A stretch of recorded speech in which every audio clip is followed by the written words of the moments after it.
welcome to SHE-ensya. Our topic for today is the first in our series of love, focusing on infatuation.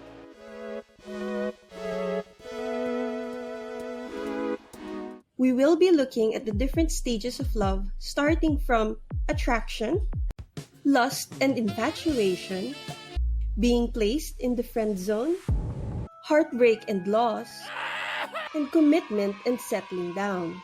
For today, we'll start with the basics, starting with the question, why are we attracted to the people we are attracted to? Possible reason 1, symmetry. Although we might not be constantly thinking about reproduction, our bodies might be. And this is evident in our choices of people to whom we are attracted to, based on how our body seems to have an innate way of weeding out potential partners that might have scary mutations. Good symmetry indicates the ability of an individual to develop successfully in the face of environmental pressures and is therefore one proposed indicator of genetic quality. Starting at conception, the human body develops by neatly splitting cells. If every division were to go perfectly, the result would be a baby whose left and right sides are mirror images. But nature doesn't work that way. Genetic mutations and environmental pressures skew symmetry, and the results have lifelong implications. Fluctuating asymmetry is a useful measure of individual variation in development, being the outcome of differences in genetic factors such as inbreeding, mutation, and homozygosity, and environmental factors such as nutrient intake, parasite load, and infection. Preferences for symmetry can then, potentially, provide direct benefits by avoiding contagion of potentially infectious diseases, and indirect benefits by providing healthy genes for offspring. Possible reason 2, proximity.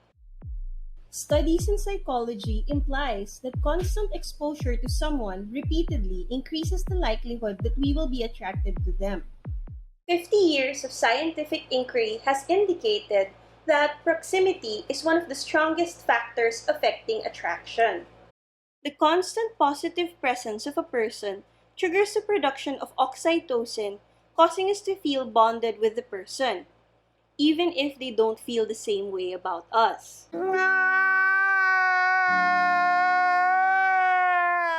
Possible reason 3, similarity. Despite the fact that 80% of us believe that opposites attract, the opposite might actually be true and that we are most attracted to people who are most similar to us. This was discovered through the method known as the phantom stranger technique, developed by Don Byrne, a renowned American psychologist. The procedure begins with participants completing a questionnaire about their attitudes on a variety of topics, such as their ideal vacation to their political perspectives. Next, they take part in a person perception phase where they evaluate a person based on their responses to the same questionnaire. The study showed that majority of the participants felt most attracted to individuals who had greater similarity with them. In fact, the greater the similarity, the greater the attraction. Those are just some of the possible reasons why we're attracted to those whom we are attracted to. However, you will also notice that the early stages of affection are the most distracting.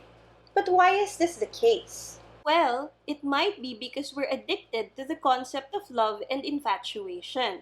Dopamine, produced by the hypothalamus, is a particularly well-publicized player in the brain's reward pathway. It's released when we do things that feel good to us. High levels of dopamine and the related hormone norepinephrine are released during attraction. Dopamine and norepinephrine make us giddy, energetic, and euphoric, even leading to decreased appetite and insomnia. So yes, this means you can actually be so in love that you can neither eat nor sleep.